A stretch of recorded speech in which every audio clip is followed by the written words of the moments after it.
इस साल फरवरी में तख्ता पलट के बाद से ही म्यांमार में सेना की हिंसा लगातार जारी है।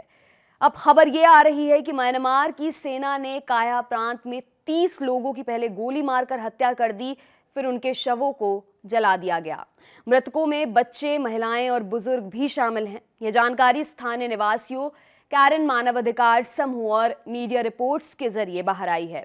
करेन मानवाधिकार समूह ने एक फेसबुक पोस्ट में जानकारी दी है कि जिन लोगों की हत्या हुई वो हिंसा के कारण विस्थापित हुए लोग थे और रहने के लिए कोई ठिकाना खोज रहे थे। करेन मानवाधिकार समूह ने लोगों की हत्या की कड़े शब्दों में निंदा की है। दूसरी तरफ म्यांमार की तानाशाह सेना ने मारे गए लोगों को आतंकवादी बताया है।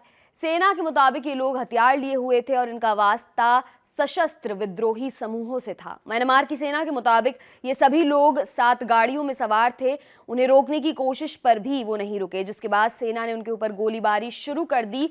हालांकि अपने बयान में म्यांमार की सेना ने मारे गए लोगों की संख्या का जिक्र नहीं किया है।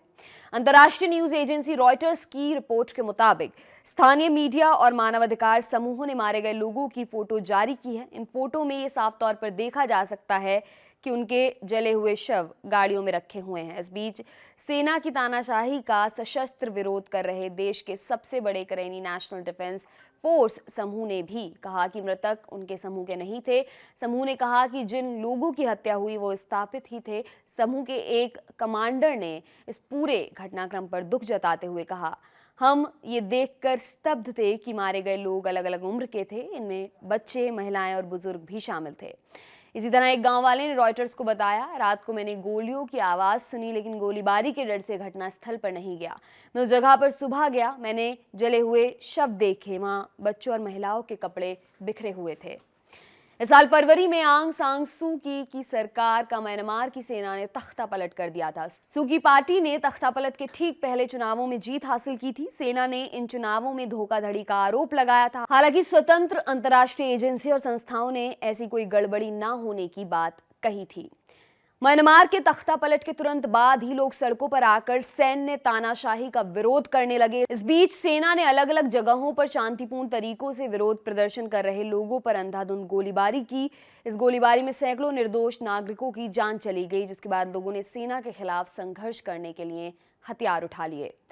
आपके लिए खबर लिखी हमारे साथी मुरारी ने। मेरा नाम है दिव्यांशी। देखते रहिए दी लल्लन टॉप। शुक्रिया। कौन से सवाल का जवाब है यूपी? कौन सी देनदारियों का हिसाब है यूपी? बवाल, कमाल या फिर संख्या का भोकाल है यूपी? किसी का हासिल तो किसी का मलाल है यूपी। खुशहाल, बदहाल या बहरहाल है यूपी? बताओ तुम्हारा क्या हाल है यूपी?